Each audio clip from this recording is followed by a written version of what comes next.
Il est 8h à Jérusalem, 7h à Paris. Vous êtes bien sur Studio Kalita et nous disons aussi bonjour à nos amis de Radio J qui nous ont rejoints ce matin pour le premier rendez-vous avec l'actualité israélienne depuis donc Jérusalem. Olivier Granilic au micro. Et ce matin, c'est deux soldats israéliens qui ont été blessés, l'un grièvement et l'autre légèrement lors d'un attentat à la voiture bélier à la sortie d'un village palestinien, le village de Nahama en Binyamin.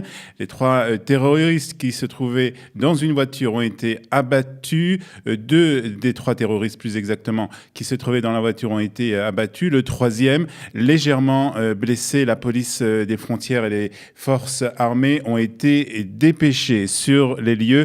Les soldats israéliens ont été, eux, transportés à l'hôpital Shiva de Tel HaShomer. Le porte-parole de Tzahal a déclaré qu'un certain nombre de soldats de l'armée qui s'étaient arrêtés sur le bord de la route à la sortie du village avaient tiré sur les terroristes.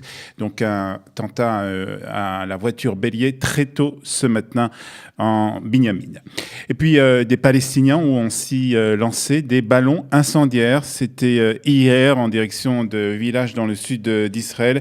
Le lancer de ces ballons n'a fait ni victimes ni dégâts, mais en représailles, l'aviation israélienne a visé des positions du Hamas dans la bande de Gaza. Les Palestiniens n'ont pas fait état de victimes après ce raid aérien. Un peu plus tôt, 2 Palestiniens avaient été arrêtés dans le nord de la bande de Gaza après avoir franchi la barrière de sécurité en direction du territoire israélien. Les 2 hommes arrêtés par l'armée israélienne ne portaient pas d'armes et ont été transférés aux forces de sécurité pour être interrogés. L'agence de presse syrienne Sana a rapporté cette nuit que l'armée israélienne avait tiré un obus sur le village de Kadra, dans le district de Kannuitra, sur le plateau du Golan, du côté syrien.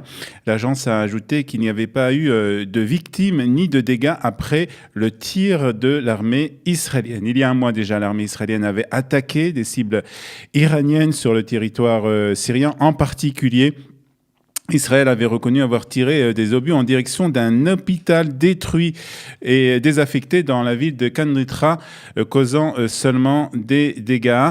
Le centre syrien de surveillance des droits de l'homme, un organe affilié à l'opposition syrienne, a indiqué que l'attaque visait des sites liés aux milices d'Assad et proches de l'Iran. Selon le rapport, au moins 4 membres des milices avaient été blessés lors de cette attaque. Le Premier ministre Benjamin Netanyahou avait lui aussi confirmé qu'Israël était effectivement responsable des attaques. Nous travaillons tous les jours contre l'Iran et contre ses tentatives de s'implanter dans la région, avait déclaré Benjamin Netanyahou quelques jours après cette attaque.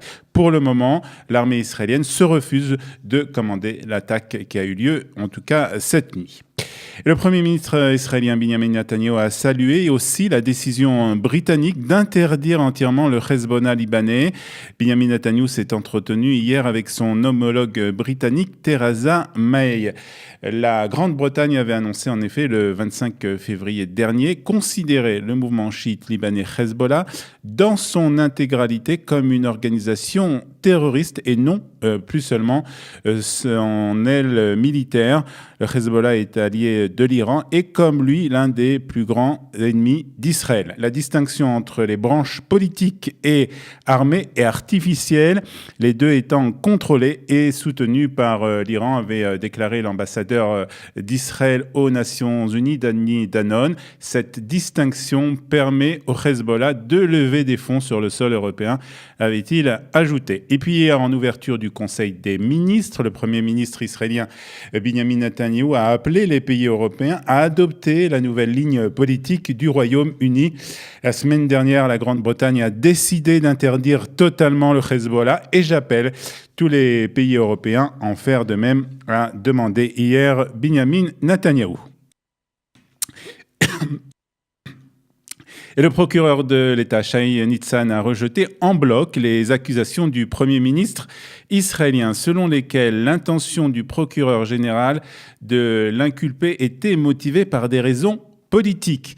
Les décisions ont été prises uniquement selon des considérations fondées sur des preuves, a-t-il hier affirmé lors d'un événement organisé par l'université de Haïfa. Nous agissons en fonction des considérations pertinentes, sans accorder de poids à l'identité politique du Premier ministre, a ajouté aussi le procureur de l'État, Shai Nitzan. Le procureur général israélien avait informé, je vous rappelle, jeudi, Benjamin Netanyahou de son intention de l'inculper et de le faire juger pour corruption, fraude et abus de confiance. Et toujours le Premier ministre israélien, Benjamin Netanyahou, qui a condamné hier toute apparition d'antisémitisme. Je condamne fermement toute apparition d'antisémitisme et appelle tous les dirigeants des pays éclairés à dénoncer l'antisémitisme de manière systématique.